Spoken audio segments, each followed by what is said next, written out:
Então, gente, eu ainda estou naquela energia ainda do ashram, né? Do retiro espiritual que eu fui.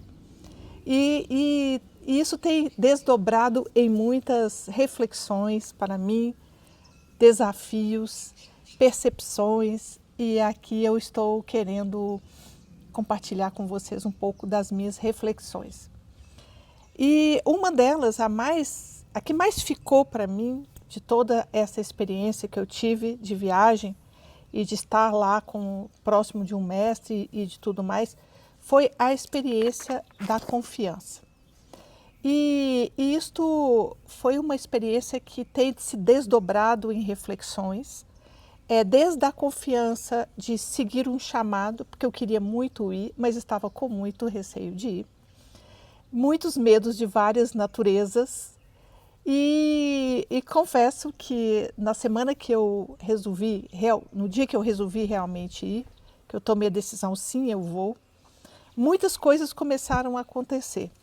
E eu estive por um triz de não ir. Por um triz eu pensei assim, não vou, a Suíça é um país muito caro e tudo mais. Então havia várias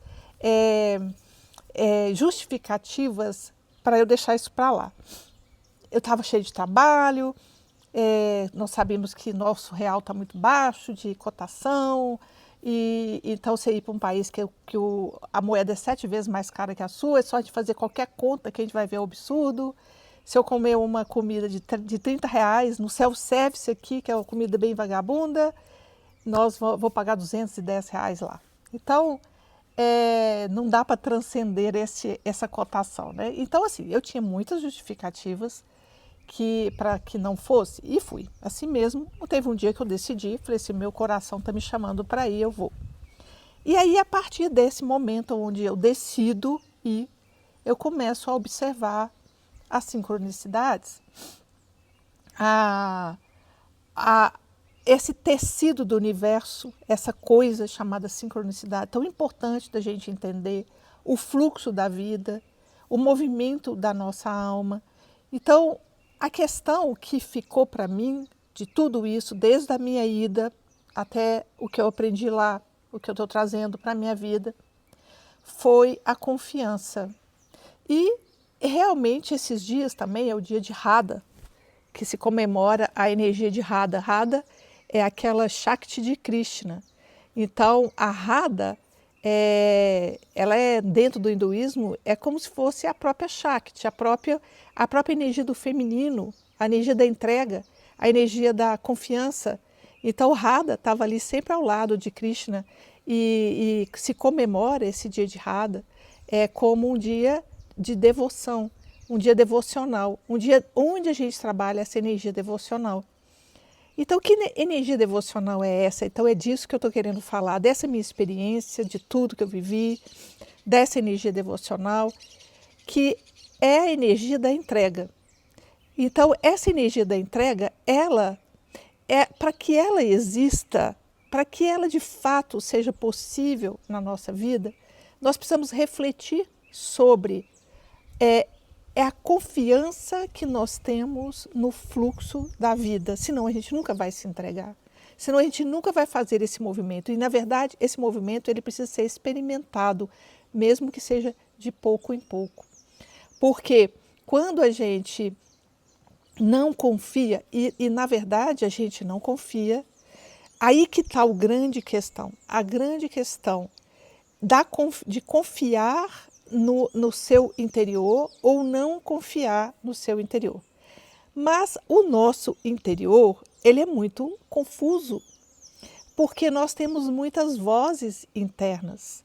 Nós temos vozes que falam de todo jeito, a mente ela é muito tagarela, enquanto a voz da nossa intuição é muito sutil e silenciosa. Então, como distinguir essas duas? Como é que a gente vai, aos poucos, aprendendo a discernir o que é uma voz da nossa intuição, do que é uma voz do nosso ego barulhento e dos nossos medos? O que é o ego? O ego é um amontoado de emoções.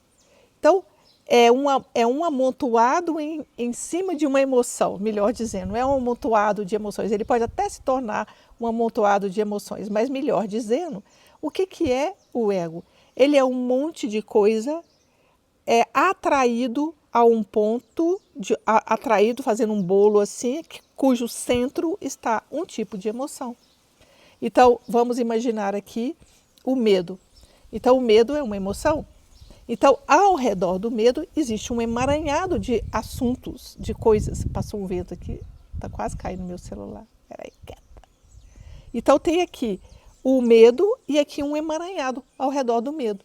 Então, esse emaranhado é de quê? De impressões, de histórias, de narrativas, de crenças, de justificativas. Tudo isso está ali ao redor, formando assim aquela, como se fosse uma fruta que tem um caroço lá no meio, todo um tecido ao redor daquela emoção ali. No caso que eu estou dando de exemplo, o medo, mas para qualquer uma. Então, esta emaranhado de coisa que povoa a nossa mente, esta emoção que está ali no centro, ela vai atraindo situações e vão ali compondo essa estrutura chamada ego que está em torno de alguma emoção.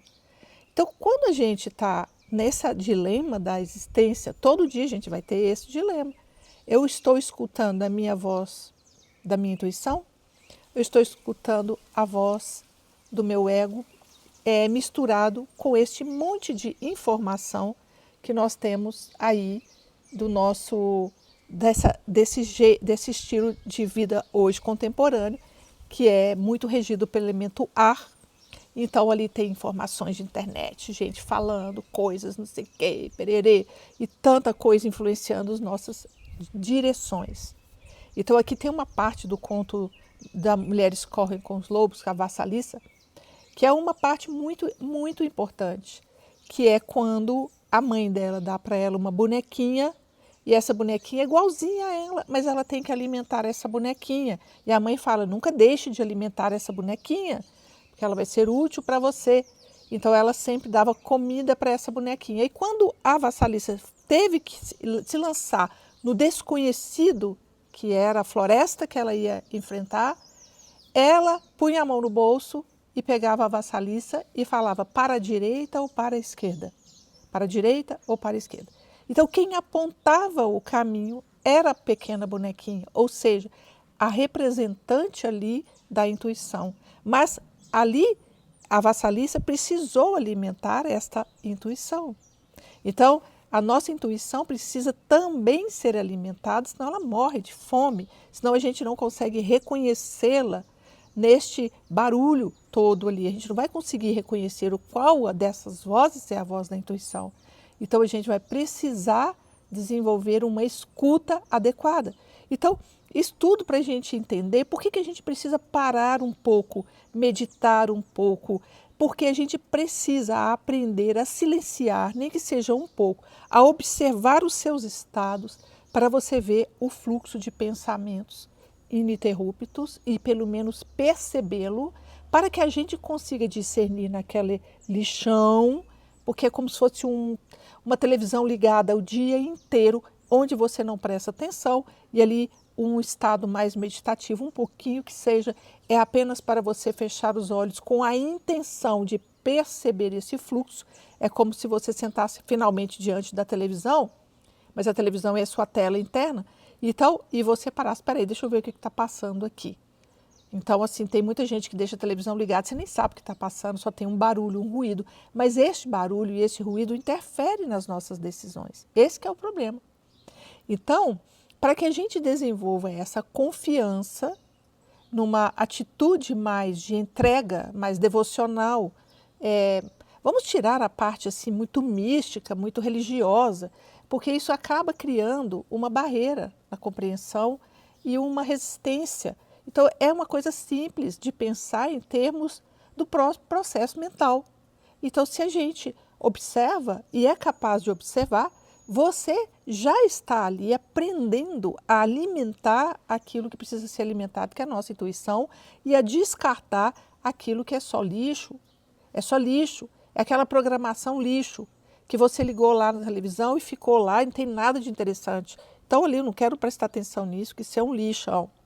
Então, à medida que a gente consegue fazer isso, a gente vai desenvolvendo essa habilidade de dar alimento para aquilo que é a nossa intuição, que é outra possibilidade. Prestar atenção nos seus sonhos, prestar atenção nas sincronicidades, nas observações.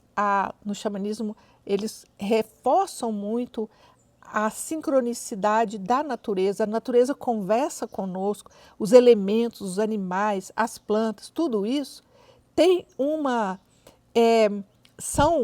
são inteligências, não são inteligências como a nossa, mas são inteligências que reagem ao campo. O que significa isso? Elas estão também muito sensíveis, justamente porque não tem ego e não tem uma inteligência como a nossa, elas também são receptivas ao campo. Então, é muito comum, possivelmente muitos de vocês já têm essa experiência, de você estar vivendo alguma coisa e passar um casal de passarinhos e está ali. Eu estou vivendo uma briga, se eu estou brigando com alguém, parece dois passarinhos brigando, ou de repente eu estou numa sensação de amor e de conexão com alguém, e ali passa dois passarinhos ali, parecendo que estão namorando. Quantas vezes acontece isso com as pessoas, comigo já aconteceu várias vezes, e eu tenho certeza que já aconteceu com vocês. Então, esses animais, essas plantas, o universo inteiro, ele é receptivo ao campo. Então, ao nosso campo, no caso aqui, eu observo esse campo. O que é o campo? É meu entorno, as situações, aquilo que por sincronicidade está chegando para mim. Então, tudo isso são informações que vêm do seu inconsciente. Então, para isso, a gente precisa alimentar esta visão, esta intuição, para que a gente possa confiar nela. Então, para que a gente possa discernir, discriminar entre ela e esses outros milhões de coisas que vêm na nossa mente. E a partir do momento em que você começa a confiar na sua intuição, você vai ter que desenvolver uma outra confiança, que é a confiança de que uma mente tranquila é capaz de realizar coisas. Essa é a grande confiança. Escolher uma mente pacífica. Então, a mente pacificada é uma escolha. E isto foi muito difícil para mim perceber, e ainda é difícil. É um desafio. Perceber que existe, no fim de tudo, uma escolha por uma mente tranquila. Por estar num estado de tranquilidade. Na maioria das vezes, e eu, na verdade, só me dei conta disso com tanta clareza lá nesse retiro. Antes, não, e ainda é um exercício para mim, de não se sentir vítima das suas emoções. É de perceber, nem das situações, nem de nada. Você escolher, fazer uma escolha nesse momento aqui, nesse dia de hoje, eu vou escolher um pensamento que não altere o meu humor. Eu vou escolher, quando vem aquele pensamento te gatilhando, te chamando para uma briga interna, para um medo, para uma competição, para uma fantasia negativa, eu falo assim, não, esse pensamento eu não vou alimentar. Eu não quero alimentar esse pensamento. Eu vou respirar, eu vou fazer outra coisa e vou ver se ele tem pernas. Porque às vezes a gente acha que isso é real, é tão real, então eu preciso prestar bastante atenção. Então tá, eu vou me dar o tempo da respiração para ver se ele é real. Então depois de uma respiração profunda, depois que eu levantar, tomar uma água, depois que eu fizer outra coisa, me distrair deste pensamento que está me capturando, eu vou ver se ele tem pega. O que significa ter pega? Ter pega é porque ele permanece na força dele ainda. Por exemplo, vamos supor, vou dar um exemplo aqui para vocês, de uma coisa que preciso que eu olhe de fato. Vamos imaginar que eu não tenha feito o meu imposto de renda e falta 3 dias para eu entregar o imposto de renda. E aí eu estou postergando isso. E aí vem uma sensação ruim. Nossa, eu preciso fazer o imposto de renda e não sei o que, vem aquela sensação ruim. Aí eu respiro profundo, não passa. Ao contrário, quando eu respiro profundo, me vem mais forte ainda a minha obrigação de uma determinada ação. Então, quando eu estou ali parada, eu falo assim, nossa, ali quando eu estou na minha mente tranquila, eu posso, ao contrário, me lembrar que eu tinha esquecido de fazer isso. Então, na minha mente tranquila, eu tenho uma informação lá, estou segurando toda hora aqui porque está ventando e o celular está assim. Eu tenho aquela informação ali esquecida, ali distraída, de não ter pago aquela conta, de não ter feito aquilo, de que eu tinha que entregar outra coisa, que eu tinha que fazer aquela atividade. Então ali eu me percebo naquilo. Então a mente tranquila, ela não vai te deixar pasmado, parado no tempo, sem fazer nada. Ao contrário, ela vai fazer você se dar conta de alguma coisa, se dar conta do que é importante e do que não é importante. Ela é que vai te dar a capacidade de discernir como a vassalissa para a direita ou para a esquerda, para a direita ou para a esquerda. Então, é na mente tranquila, e a mente tranquila é uma escolha. É uma escolha. E é isso que é difícil de perceber. E é difícil perceber para todos. É uma escolha. Em última instância, você pode perceber essa emoção que te gatilha, e aí você observa essa emoção que te gatilhou, onde gatilhou, aonde no seu corpo gatilhou, para um pouco, respira, observa e solta. Observa e solta. Observa e solta. Então, este soltar é uma escolha. Aí que está a grande questão. Não, eu não consigo soltar. Então tá, eu não consigo soltar. Então vamos observar o não consigo soltar. Por que eu não consigo soltar? Deixa eu observar. Porque eu estou com muita raiva dessa situação, porque eu quero vingança, porque eu quero que essa pessoa pague. Então eu entrei num lugar de justiceiro. Então eu estou ali, eu vou fazer. Então eu que quero fazer. Então o que a gente faz quando você está agarrado nessas sensações? Observe. Respira profundo e observe, observe sem fazer nada por enquanto. Só observe, porque cada ato de observar te leva a um nível mais profundo daquilo que está te impedindo de soltar. E lá no fundo, ainda é uma escolha. Ainda é uma escolha. Eu vou deixar isso para lá. Ou eu vou tomar uma atitude correta. Porque sempre tem ali uma ação que precisa ser feita, mas uma ação adequada. Não é qualquer ação, que a nossa qualquer ação é a reatividade. Então, qual é a ação que eu preciso tomar se eu paro, respiro, observo, observo mais um pouco, mais uma camada de observação, eu vou chegando aonde com essa minha observação? Quando eu chego num determinado ponto específico desta observação, eu percebo que ali tem algo que eu posso soltar. Então, esta mente tranquila, que ela é uma escolha e também uma consciência de que está passando no seu interior, ela precisa que lá no começo dessa história, que a gente confie que isso nos levará a algum lugar. E aí que está o ponto.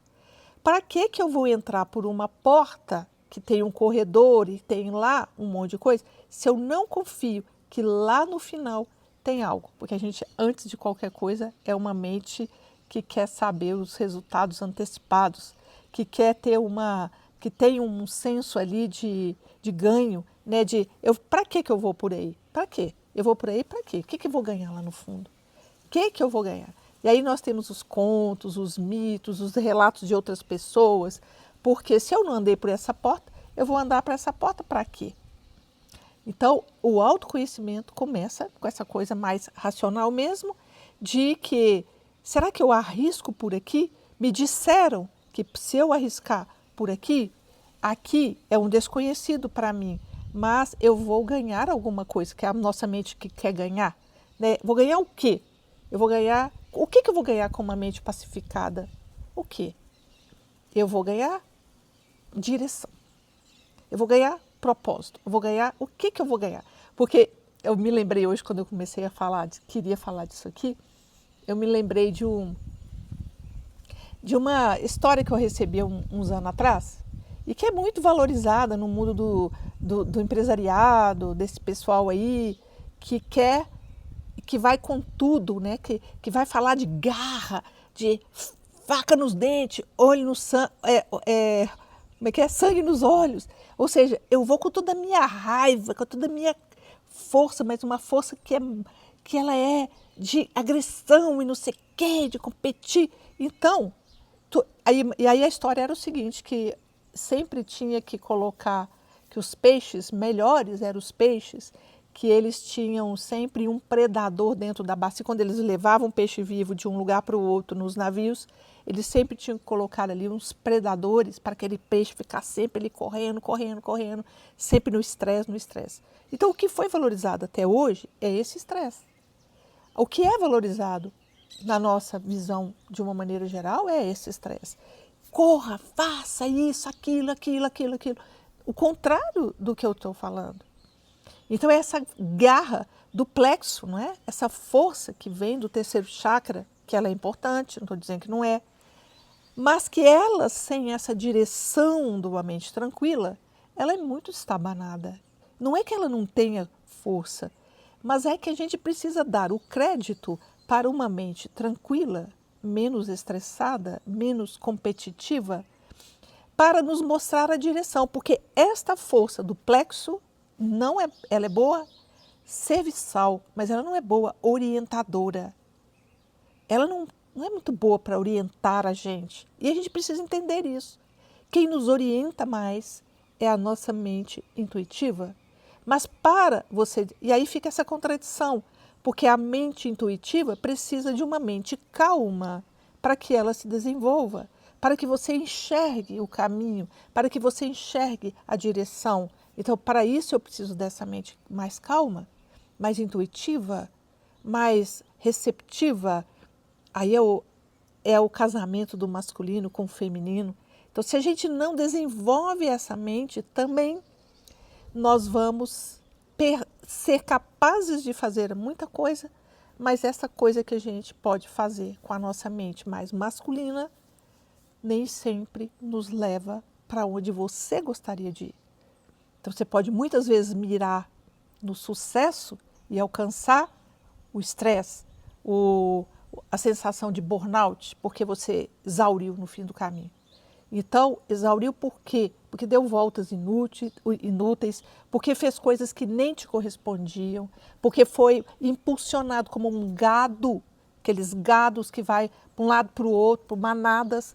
Então é para lá a direção, eu sei, vai para lá. Eu tenho que brigar com esse aqui, eu brigo com esse aqui. Aí eu tenho um comportamento do inconsciente coletivo, que a gente comanda o inconsciente coletivo, é um comportamento de manada, de inconsciente. Então, quando você tem consciência, mas a consciência precisa de uma mente mais tranquila. Então, quando eu tenho uma mente mais tranquila, eu sou capaz de ver a direção e aí sim colocar a minha força naquela direção. Não significa que não tenha trabalho para fazer. O ponto é que se for o masculino e o feminino juntos, especialmente o feminino primeiro, porque o feminino ele acalma e mostra a direção, então ali o masculino vem ajudando você a realizar. Mas quando nós não prestamos atenção e desvalorizamos esse aspecto interno, nós vamos tudo no impulso. E aí a direção é comandada pelas forças, gente, esse que é o ponto. Pelas forças inconscientes, pelas forças do inconsciente coletivo. A gente precisa ter muita atenção a isso, porque aí nós desenvolvemos, aí nós vamos impulsionados por coisas que no fim você vai falar assim, não valeu muito a pena, ou o preço foi alto demais, ou, entendem? Então, ou não era bem para lá que eu queria ir em outra direção, e aí a gente já andou muito, e aí começa a complicar, porque você já andou muito, porque não sei o quê, porque isso, porque aquilo, aí a gente começa as nossas justificativas.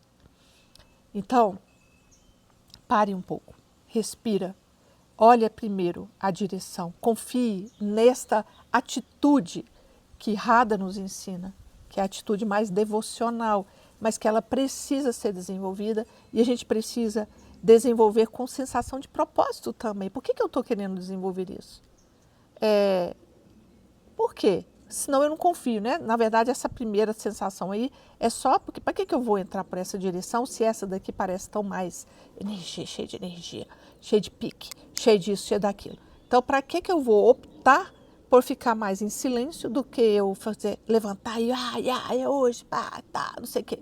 Porque é isso que muita gente estimula a gente a fazer. É isso que é estimulado, vamos, bora! Correndo, gente, vamos, não precisa nem olhar para que direção que eu estou correndo, mas preciso correr, preciso andar, preciso sair correndo, preciso exercitar, preciso isso, preciso aquilo. Então, aí a gente vai indo para um caminho que tem muito a ver com o direcionamento de outras pessoas sobre vocês. Observa, se toda vez que você não sai desesperado atrás de alguma coisa, se você não está correndo porque alguma força externa está te comandando. Seja de, tô achando que eu tô perdendo tempo, isso aqui tá todo mundo já fazendo, eu tô atrasado, não sei mais o quê. E quantas vozes externas a você que estão comandando a sua direção. Então não adianta sair correndo se você não sabe a direção correta. Não adianta para nada isso. Então é melhor acalmar e equilibrar essas polaridades dentro de nós, do masculino e do feminino, essa atitude mais devocional, essa força que Radha vem nos mostrando, que é de ser devota. O que significa isso? Escutar.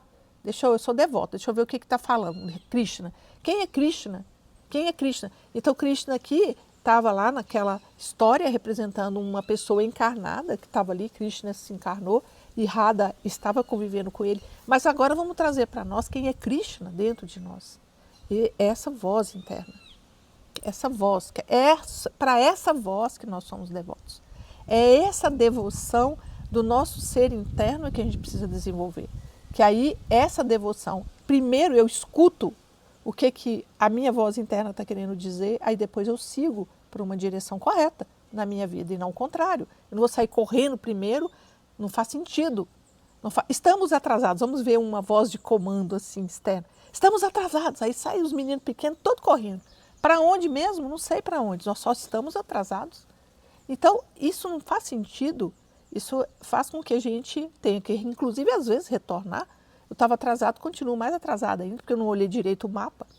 Então, primeiro é o mapa e depois a ação do mapa. Mas este mapa, ele precisa do seu silêncio, ele precisa desta entrada para dentro, ele precisa dessa parada, dessa respiração. Para onde eu vou? O que eu devo fazer? A gente precisa confiar que este estado mais calmo, ele é igualmente produtivo, que ele é revelador do processo inteiro, do caminho. Qual caminho seguir? É que é a grande entrega. Então, era isso que eu queria falar com vocês hoje aqui desse meu lugar especial, do lado de fora. Começou a esfriar, gente. E um grande beijo para vocês, uma boa semana.